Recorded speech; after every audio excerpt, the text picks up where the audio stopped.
자, 인월 간목에 대해서 우리가 지금 이제 알아봤는데, 이제 묘월 간목에 들어가기 전에 다시 한번 아까 이제 병화를 보았을 때 수기운이 투했을 때 이제 어떤 관계가 형성될지, 또 인월 간목이 결록격이기 때문에 경금이 기본적으로 간목의 기간에 진신으로 쓰일 때가 있거든. 이때는 또 어떻게 우리가 처리할 수 있는 건지, 이런 것들을 한번 살펴보는 시간을 이번에도 갖도록 하자. 그래서 193페이지에 보면은 우선 1, 2월 간목을 같이 묶어서 인월과 묘월 간목은 종재, 종살, 또 종화의 이치가 없다. 양간이 월령에 통근하면, 그러니까 이제 기를 얻으면 오양종기 부종세, 세력에 종하는 법이 없다. 그래서 이렇게 이제 되지 않는 거야. 그래서 종격을 일단 얘기할 필요가 없다. 종합격을. 또 한 무리의 경신금을 만나면 일생 노고하며 처자를 형극하고, 재차 지지의 금국을 보면 가난하거나 요절한다. 자, 1, 2월에 자 특히 총론에서 그 묘월 간목은 반드시 경금을 써서 우리가 동량지제를 이루는데, 그것이 상격의 전형적인 유형인데, 일단 경신금이 투해버리면은 명식에 관살 혼잡격이 돼가지고 격국을 무너뜨리고, 또 우리가 춘목은 생장하는 나무의 상이기 때문에 이것을 무분별하게 경신금이 혼용되어서 그거 하게 되면은, 첫째, 일단 아파. 잔병이 되게 많아, 잔질이. 그리고 평생 노고에 고생스럽단 말이야. 그리고 처자를 형극하고, 또 금국까지 보면은 가난하거나 빈요 아닌가, 빈요. 그래서 가난하거나 요절하는 그런. 그래서 이러한 것 때문에 적천수에서는 아마 춘불용금, 그러니까 금이 가로 열고 과한 것 가로 닫고, 그러니까 과하게 이렇게 치면은 문제가 된다. 여기서 이제 일파라는 말이 나오거든. 원문에 일파경신. 이런 것은 항상 일파경신, 그랬으니까 경과 신이 있고 일파 한 무리에 이럴 때는 보통 국을 생각하면 돼. 그러니까 이제 어떤 금국을 지었고, 이런 식으로 이제 향후에도 일파 이런 말이 많이 나와, 본문에서. 일단 한 무리의 세력을 지었다, 이래서 지지의 방국을 지었다, 이렇게 생각하면 돼. 그 다음에 이제 또 한 무리의 임계가 있고 이를 무토로 제지하지 않으면 수본목부라 죽어서도 들어갈 간이 없게 된다. 사실 수기운이 막 범람해 가지고 목기운이 뜬다는 것인데, 보통 이제 목기운에 뿌리가 이제 없을 때 그런 얘기를 하지. 인묘월, 그러니까 1월이나 2월의 간목이 록급격을 이루는데 굳이 이렇게 수다목부 같이 수본목부까지 이렇게 될 것인가, 이렇게 이제 생각할 수가 있어. 그래서 왜 그러냐면 여기 3번 보면은 병정이 없는데 이렇게 되면은, 그리고 한 무리의 임계가 있다, 또 수국을 지었다, 이렇게 되면은 동수불능생목이라는 그 구절도 염두에 두겠지만은 물이 차가우면 나무의 뿌리가 얼어서 결국은 썩게 돼요. 그래서 썩으면은 나무가 뽑히는 그런 이치야. 이렇게 되면은 뿌리를 못 내리고 없어져 버렸으니까, 흔적이 없어지니까, 이 경우에 수본목부 같은, 수다목부 같은 상에서 우리가 사무관각, 그래서 이제 죽어서도 들어갈 관이 없게 된다, 이런 말 쓴단 말이야. 그래서 몹시 불리한 그런 상황이 되지. 그리고 어떤 형태든지 이제 오행이 한쪽으로 치우치면, 명식에서 그것이 뭐 진종이라든지 화상 이런 걸 짓지 않으면, 국을 지으면은 국을 짓고 그 국을 지은 글자에 천간이 투하게 되면, 오행에 천간이 투하게 되면 오행의 쌀이 한쪽으로 치우치게 되는 거야. 그러면 그 팔자에 병이 있는 거라고. 그 병이 있으면은 그것을 구제하는 약신이 있어야 돼. 예를 들어서 뭐 이제 일단 화국을 지으면 개수가 일단 있거나 임수가 있어야 돼요. 그 다음에 수국을 지으면 무토가 있어야 돼. 이제 기토도 뭐 없으면 쓰겠지만은 그런 식으로 이렇게 약신이 있어야 되는데 약신이 없게 되면은 이제 문제가 되는 거지. 한쪽으로 치우친 게. 또 뭐 금국을 지으면 정화가 있어야 돼. 이런 식으로. 또 목국을 지으면 간목이 있어야 된다. 이런 식으로. 그래서 또 그 목국을 지으면 이제 경금이 있어야 되고 이런 식으로 이제 병약에 이제 그 균형이 있어야 되는데 그러한 것이 없으면 더 크게 문제가 되겠지. 그 다음에 4번 한 무리에 무기토가 있고 회지해서 금국을 이루면 제다신약이 되니까 부옥빈인으로 평생 고생하며 처자식의 인연을 늦게 맺는다 이렇게 돼 있어요. 제다신약이라는 것이 이제 부옥빈인으로 평생 고생한다 뭐 이러면 이제 부옥빈인이라는 것이 부잣집에 뭐 재물을 관리하고 이렇게 해야 되니까 눈꽃도 주듯이 일도 해야 되고 또 처자식의 인연을 늦게 맺는다라는 것은 인연이 없어서가 아니라 올바른 정분을 늦게서야 만난다 이런 뜻도 있어. 그래서 한 번에 뭐 결혼으로 끝나지 않고 여러 번 이런 혼인의 그런 경력을 남긴다든지 이런 경우도 있다.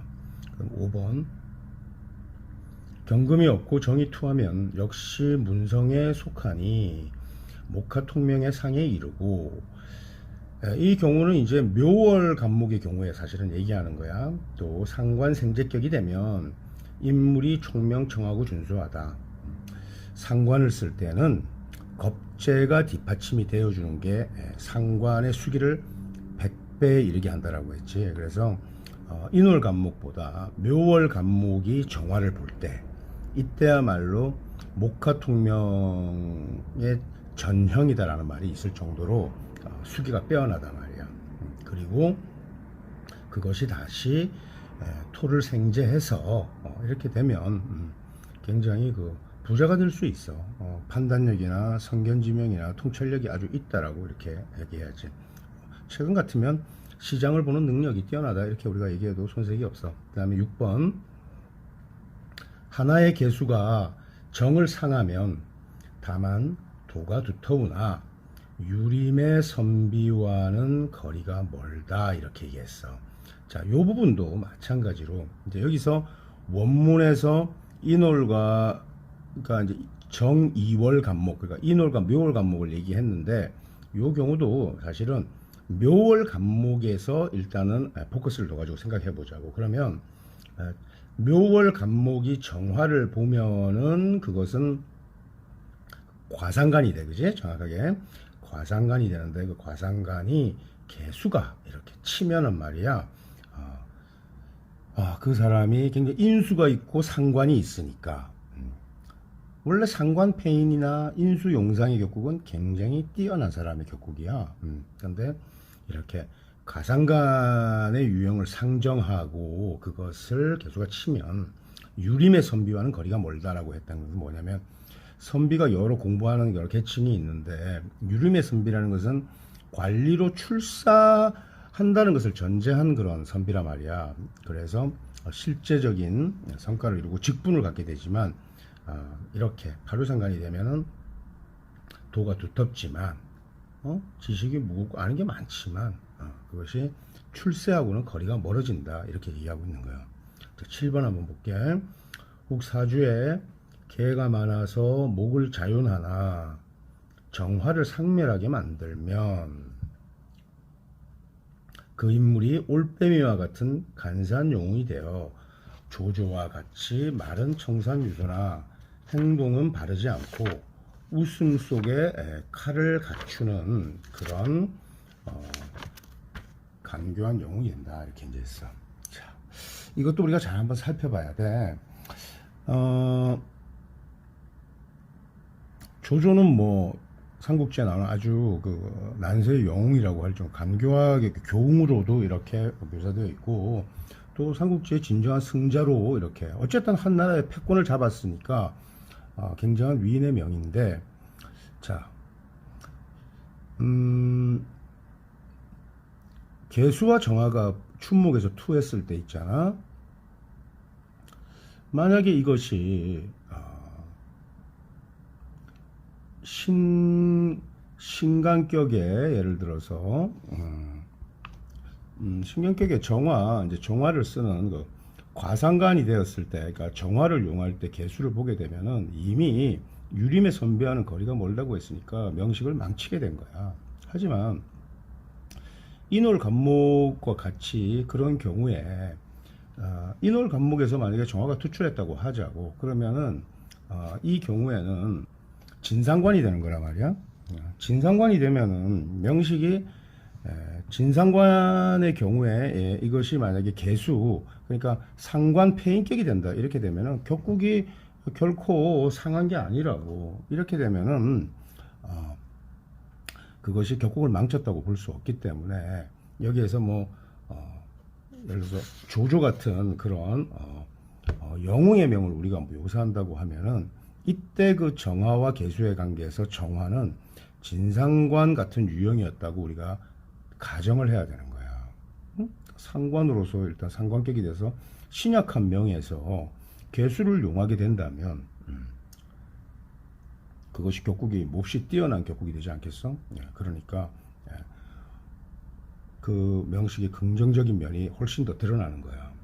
그래서 우선 춘목이 우리가 경정화를 쓸 때 그것은 그 목화통명의 귀격인데 여기에서 개수가 어쨌든지 간에 만약에 상관 정화를 파괴하는 구조를 가지면 일단 그 사람이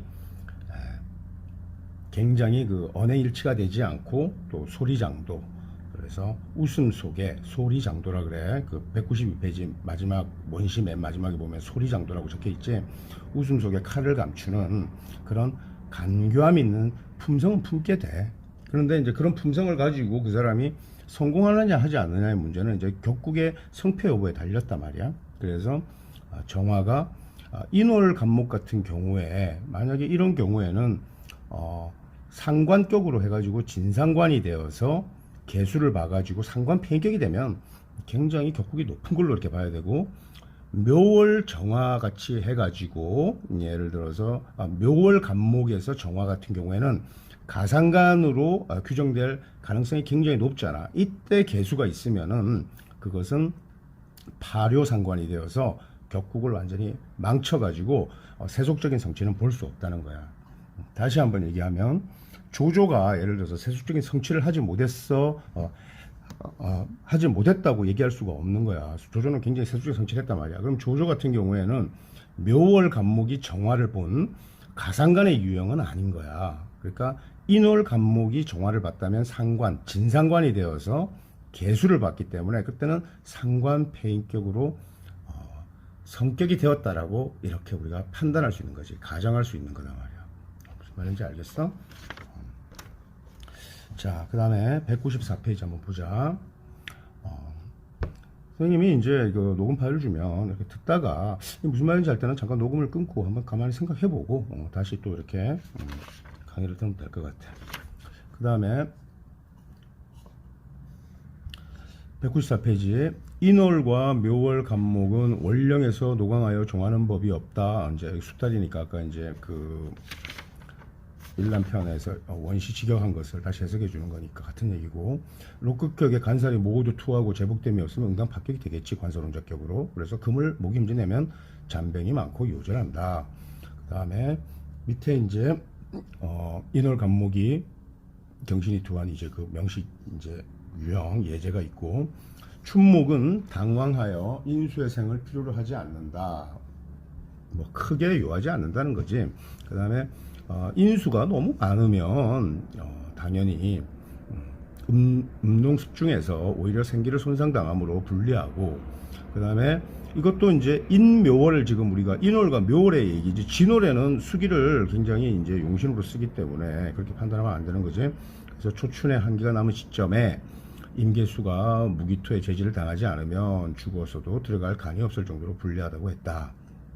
또 토의 재가 이루어져서 제격투인으로 성격시키려고 해도 재인이 첩하여 쌍청, 재인 쌍청의 구조는 되지 못하므로 기격을 이루기 없다. 그래서 어쨌든 인월이나 묘월에 임계가 투하고 특히 또 거기에 화도 없고 진신 화가 없으면 일단 기격을 이루기는 어려운 거지. 그래서 인월과 묘월은 일단 춘목에는 진신이 병정화가 되고, 특히 또 묘월에 우리가 경금 양인 가사를 써도 아직 이제 묘월 간목편을 좀 들어가지 않았는데 그때도 사실 정화와 짝을 이루어야 돼. 그러니까 춘월의 간목은 삼춘 간목은 진월을 제외하고 인묘월의 간목은 기본적으로 병과 정이 진신이 되는 거야.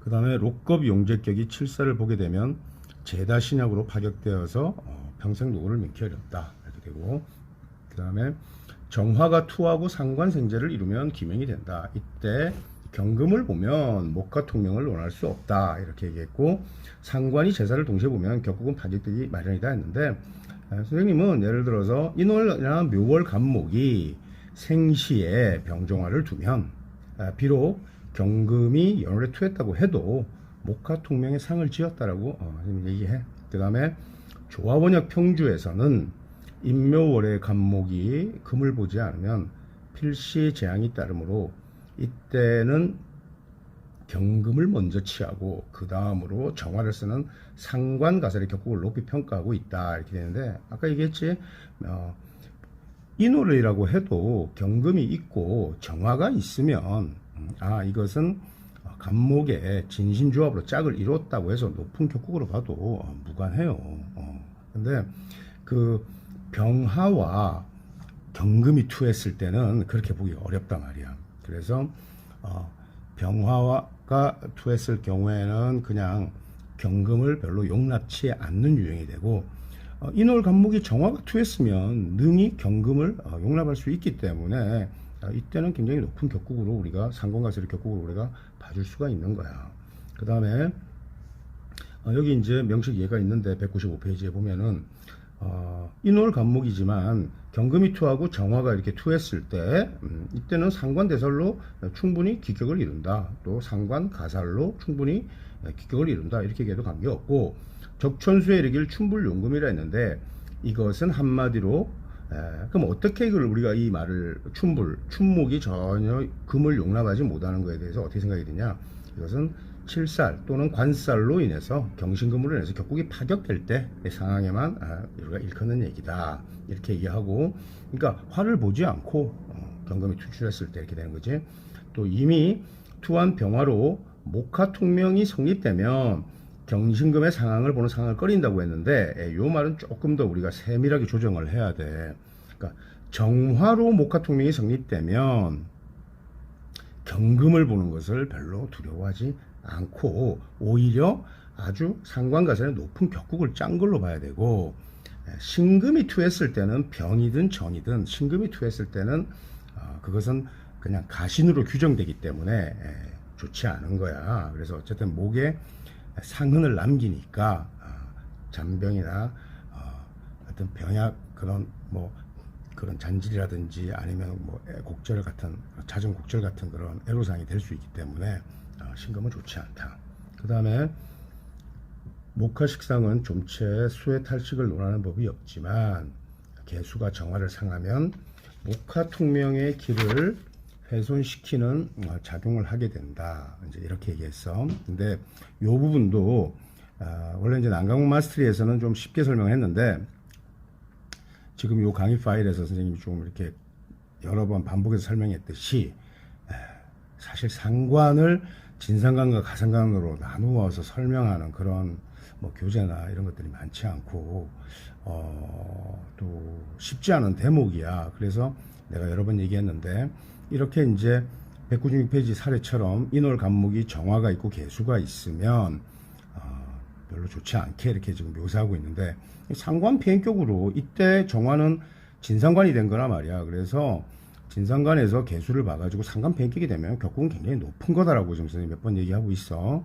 그 다음에 인월 간목은 월지의 병화가 임함으로 장간에 포함한 여타의 글자에서 개수만 보면 격국이 성격될 때 참다운 부기론을 할 수 있다 했는데, 요 한 그 문장을 가지고는 좀 온전한 설명이 아니더라고. 왜냐하면 인월 간목이 이미 병화가 투해서 이럴 때 장관에서 개수만 보면 격국이 아주 완전히 성격돼서 사실은 대부기를 논할 수 있는 거고, 그냥 인월 간목이 개수만 투했다, 이런 경우에는 좀 음농습중하다 이렇게 얘기해야 되는 거야. 그래서 우리가 명식의 조우용신을 지장간에서 쓰지만은 월지에서 쓰는 경우는 사실 많지 않아. 어떤 경우에 이제 월지에서 쓰냐 이러면은 그 계절이 아주, 그러니까 그 여름이라든지 겨울로 이렇게 탁 특징되어졌을 때, 예를 들어서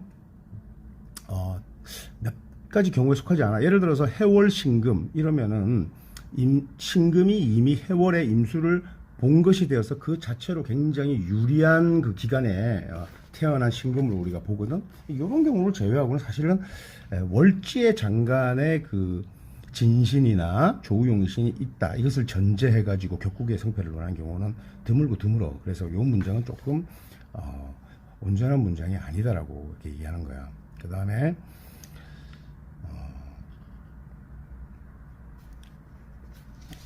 191페이지 1람 한번 읽어볼게. 만약 경신년 무인월 갑인일 병인시생이 금순을 만나면 진사로 파견된다 이렇게 얘기했는데, 또 여기에는 또 하나의 혹 가보일 경우시면 필시 기격을 이룬다고 했고, 또 세 번째 단 호운이 도와야 하고 경쟁을 제극하면 좋지 않다 이렇게 얘기했는데, 궁동부감에서 왜 이 두 그 명례를 가지고 얘기했냐면, 우리 지금 이거 복잡하게 생각하지 말자. 자, 봐. 196페이지 보면은 그 문장에 보면은, 자, 인월 간목이 일단 어쨌든 병화가 투했지. 그러면 이거는 목화통명의 상을 지은 거야. 그런데 원론적으로 볼 때 우리가 팔자의 수기가 전혀 없어도 문제인데, 그 수기가, 미약한 수기가 깨져서 없어지면 특히 더 문제라고 했잖아. 이 경우에 인신충이 되면 신중의 임수가 없어진 거라고. 이렇게 되면 대운에서 개수의 지장간 개수에서 있는 글자를 만약에 본다면은, 자, 이게 경진대운에, 예를 들어서 무인기묘 경진대운에 진중 개수를 보게 되면 그때 완전히 격국이 성격된 거니까 그 시점에서 우리가 부기를 논할 수 있다는 거지. 그러니까 기본적으로 이 명식은 목화통명의 수명이니까, 아주 뛰어난 명이니까 잠재질은 있지만 수기가 일단은 좀 고갈되어 있는 거야. 그래서 이 경우에 이렇게 진으로 이렇게 됐다고 보고, 두 번째 그 197페이지 명식 보면은 인월 간목이 이때는 경금이 투했단 말이야. 경금이 투하면은 우리는 바로 정화가 있어야 되는 거야. 자, 이렇게 경금만 투하고 정화가 없으면 춘불용금에 살에 들어가지고 금에 의해서 목이 피상된단 말이야. 거기다가 재까지 이제 이렇게 투하게 되면은, 자, 격국의 외형을 볼 때 걸록격은 경금을 썼을 때 그것이 약살이 된단 말이야. 왜냐면 이제 칠살을 월령에 대비시키면 힘이 없으니까. 이렇게 되면 이때 재가 투하면 재는 굉장히 왕하단 말이야. 그러니까 이제 제왕생살 또는 제자 약살로 격국을 이루어요. 특히 우리가 이제 앞에서 우리가 리뷰할 때 난강망 공부하기 전에 난강망에서 양가는 칠살로 제살격으로 우리가 기격을 많이 짠다고 했잖아. 그럼에도 불구하고 이렇게 금의 세력을 지원하면 이 생목, 특히 간목은 열이기 때문에 금으로 인해서 피상받을 우려가 있으니까 반드시 우리가 정화로 조합돼야 된단 말이야. 그러니까 세력 면에서는 제자약살이 아주 기격을 이루고 있는데 이때 정화가 없으면 안 되니까. 근데 이 명식은 가보일 경우시생이 됨으로써 우선 정화, 인후하국을 짓고 또 생시에 오화를 둠으로써 충분히 상관으로 가살하는 그런 견제 역할을 했단 말이에요. 그러니까 명식 자체로 이미 기격을 이루었어. 앞에 명식은 금수운을 만나면 진사로 파견된다 이렇게 얘기했어. 그러니까 개수를 보아야 된다 이거지, 대운에서. 그래서 이게 됐고, 그 다음에 이제 이렇게 기격을 짠 경우에는 대운에서 간지를 막론하고 경과 정을 제극하면은 좋을 수가 없지. 그래서 이렇게 됐다. 그래서 190페이지에 경신생 보면은 원시에서 차명을 두고 기격을 짓는다고 했다. 간목의 기는 경금이 주관하기 때문이다. 식간론에서 갑과 경의 식간관계가 좋으므로 경금이 간이고 신금을 살로 구분하기도 한다. 뭐 이런 것은 원론적인 얘기고, 갑오일 역시 위에 갑일과 마찬가지로 제투실살이, 봉살이, 식신제살이, 생제 이렇게 되어서 어쨌든 식신이 결국은 앞에 명식과 마찬가지로 이렇게 폐중유상된 걸로 하는데, 사실 여기서는 식신이라는 성분을 가지고 한 건 아니니까 정화와 경금의 이렇게 진신조합으로 이렇게 기격을 이루었다라고 이렇게 봐야 되는 거야. 그래서 만약에 이제 이런 명식을 우리가 격국 이법대로 보면은 이거 제자약살 또는 제왕생살의 기격이다 우리가 이렇게 볼 수 있어요. 왜냐하면 걸록격이니까, 그지? 하지만 만약에 이것을 필시 기격을 이룬다라고 원시에서 했듯이 차인 필기라 그랬는데, 이것은 필시 기격을 이룬다는 것은 격국의 형태가 제자약살로 이루어진 게 아니고 경금과 춘목이 그 다음에 정화의 조합으로 이루어져서 상관가설의 길을 이루었기 때문에 그런 거야. 그러면 역시 묘월에는 필시 경금으로 제목을 삼는다고 했는데 인월이라고 해서 이렇게 이루지 못하는 건 아니다라는 거지. 그래서 정화가 있으면은 관계가 없다 이렇게 보고, 자, 그 다음에 수기의 문제를 들 수 있는데 여기서는 두 번째 명식에서는 개수라든지 이런 수기가 필요한 거 아니야. 정화와 상관가설로 격국을 이루는 거니까 이것으로 충분히 명식이 절충된다 이거야. 그런데 앞에 같은 경우에는 병화 목화통명의 상을 지으면은 수의 자윤이 필요하다고 기본적으로. 그래서 이것이 좀 다르다라고, 일단 이 두 개의 명식은 굉장히 학습하는데 중요한 그런 명식이야. 그래서 염두에 두도록 해. 자, 그 다음에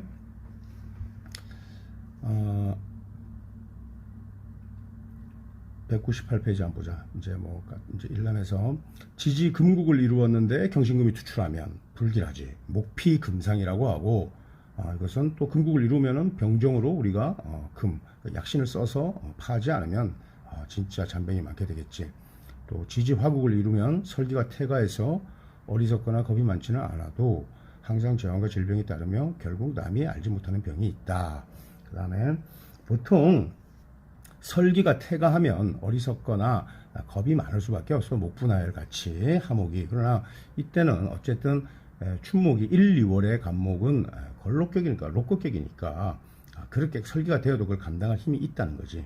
하지만 이렇게 화국을 이루었으면 반드시 이것을 약신인 수기운으로 우리가 화국을 좀 조절해야 되는데, 그것이 그 수기운이 없다면 비록 록격격으로 신앙하다고 해도 화국을 이루어서 이렇게 될 경우에는 항상 재앙과 질병이 따르는 그런 불리함이 있다.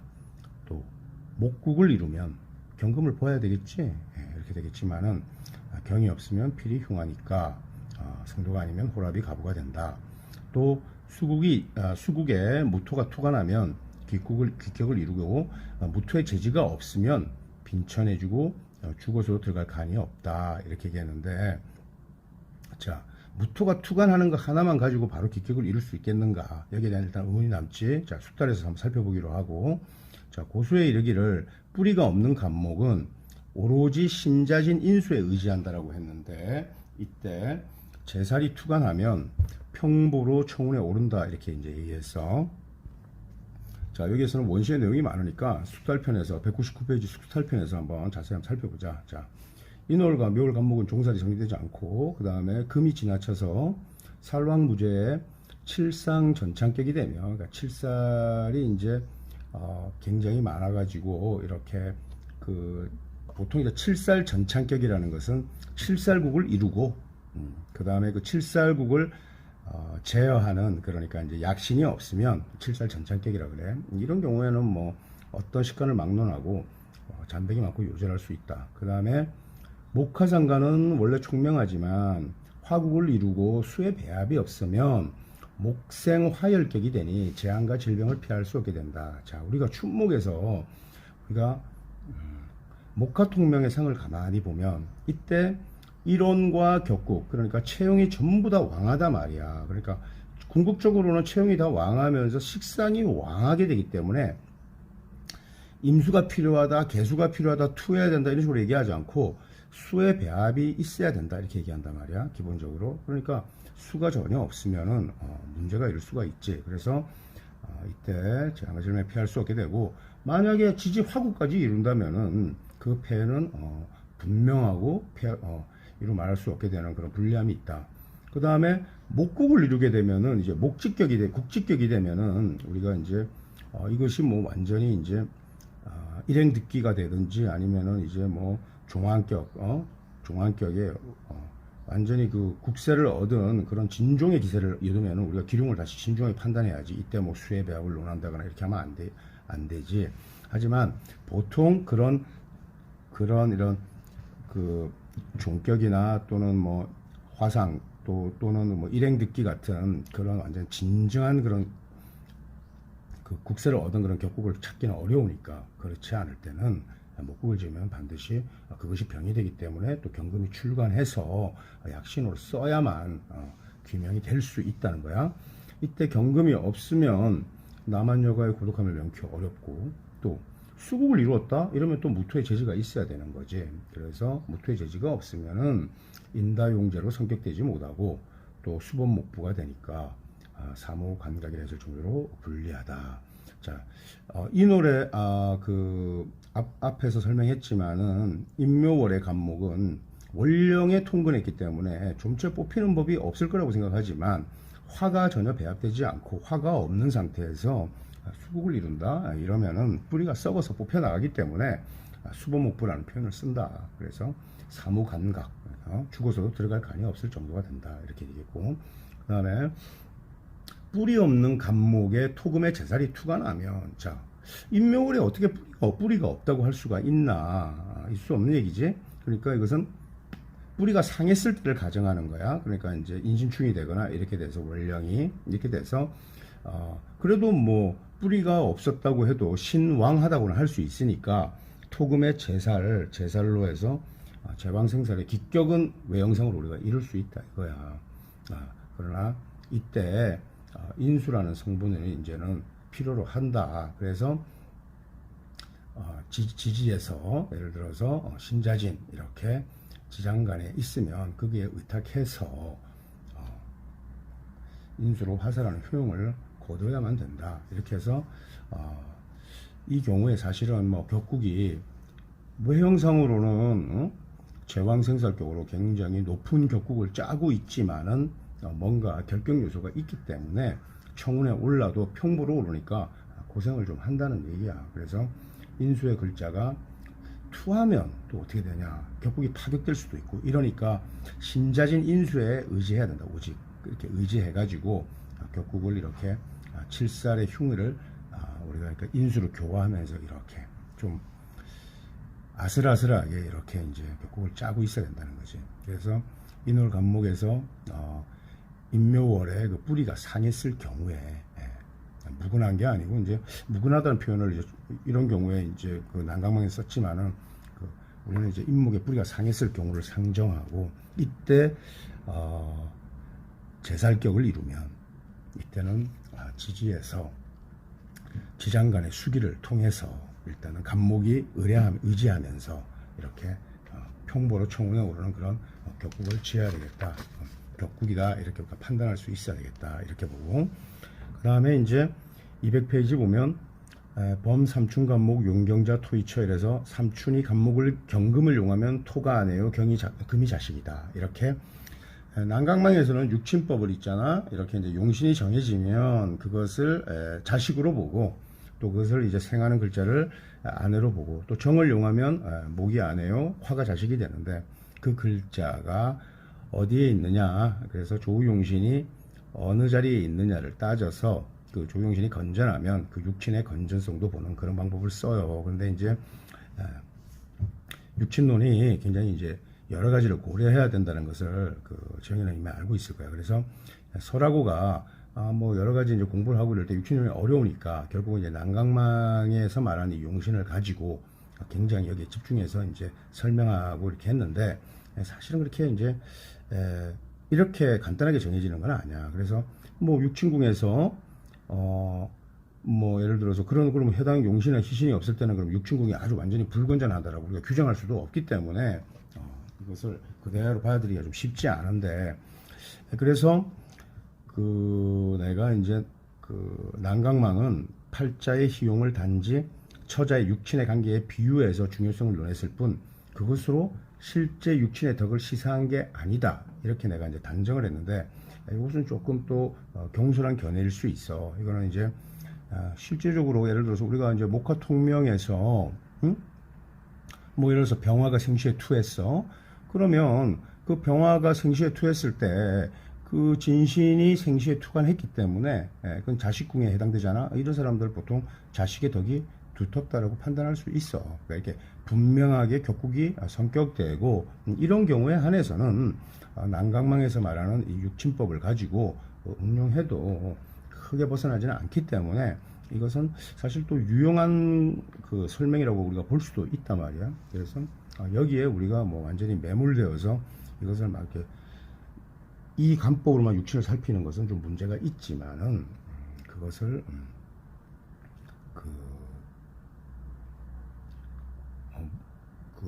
뭐 완전히 무시하거나 이렇게 해서는 안 되는 거지. 그래서 따라서 이제 여기 보면은 이렇게 이제 정리하면은 예를 들어서 뭐 경금을 쓰고 정화를 써서 격국을 크게 이루었다라고 하면은 그 경금이 뭐 월간이든 시간이든 있고 또 정화가 뭐 월간의 시간이 있다 이렇게 되면은 부모와 자식 이런 육친궁들의 굉장히 두터움을 우리가 논할 수 있기 때문에 이렇게 간단하게 그렇게 우리가 뭐 난강망이 얘기하는 이런 육친법이 그러니까 전부 다가 아니다 이렇게 설명하고 우리가 넘어가는 게 좋을 것 같아. 왜냐하면 사실 이제 후편에 보면은 전혀 맞지 않는 그런 경우도 있어. 그러니까 나중에 이제 따지기로 하고 일단 그렇다. 자, 이번 파일에서 이제 다음 파일은 이제 2월 간목 201페이지부터 이제 시작하게 될 거야.